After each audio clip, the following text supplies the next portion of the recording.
শীতের সন্ধ্যায় যদি গরম, গরম হালুয়া থাকে তাহলে তো আর কথাই নেই। আর সেই হালুয়াটা যদি হয় গাজরের তাহলে তো আরো অনেক বেশি মজা করে সকলে খেয়ে নিবে। তো welcome to my new blog. আসসালামু আলাইকুম। সবাই কেমন আছেন? অবশ্যই কমেন্টে জানাবেন।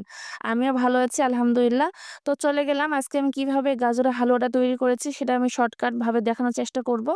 আর নতুন রাঁধুনি থেকে শুরু করে সকলে এই গাজরের হালুয়াটা খুব সহজে ঘরোয়া উপকরণে তৈরি করে নিতে পারেন। ১ম এ আমি নিয়েছি ১ কেজি গাজর। তারপর এটা আমি খুব ভালোভাবে ছিলে ধুয়ে পরিষ্কার করে নিয়েছি। তারপর একটা গ্রেটারের সাহায্যে চিকন অংশটাতে আমি খুব ভালোভাবে গ্রেট করে নিয়েছি। এটা আপনারা বটি বা ছুরির সাহায্যেও করে নিতে পারেন খুব সহজেই। তারপর এখানে একটা চুলার মধ্যে ননস্টিক প্যান বসায় দিয়েছি। প্যানের মধ্যে আমি ১ টেবিল চামচ দিয়েছি ঘি। আর ঘিটা আমার বাসার তৈরি। ঘি দেওয়ার পর খুব ভালোভাবে মেল্ট হয়ে আসলে এখানে আমি আগে থেকে যেই গাজরটা গ্রেট করে রেখেছিলাম সেই গ্রেট করা গাজরগুলো দিয়ে দিলাম। দিয়ে আমি ২ মিনিট খুব ভালোভাবে ফ্রাই করে নেব।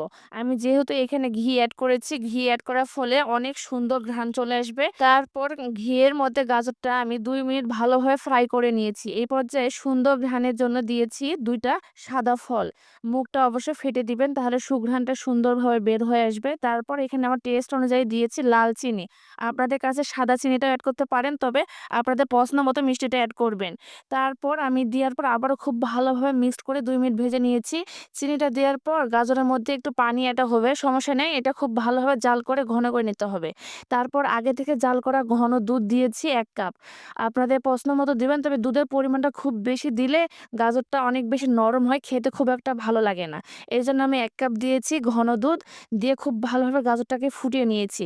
এই পর্যায়ে একটা সুন্দর টিপস দেই, এখানে অবশ্যই ঢাকনা দিয়ে ঢেকে গাজরের হালুয়াটা তৈরি করবেন না, তাহলে কালারটা নষ্ট হয়ে যাবে। ঢাকনা ছাড়াই আমি গাজরের হালুয়াটা তৈরি করেছি। কালারটা মাশাআল্লাহ অনেক সুন্দর এসেছে। তারপর একদম মোটামুটি নরম থাকা অবস্থায় আমি ১ কাপ দিয়েছি এখানে গুঁড়া দুধ। গুঁড়া দুধটা অবশ্যই দেওয়ার চেষ্টা করবেন। গুঁড়া দুধ দিলে টেস্টটা বহুগুণে বেড়ে যাবে গাজরের হালুয়া। একদম শেষ পর্যায়ে আমি ড্রাই ফ্রুটস এড করেছি।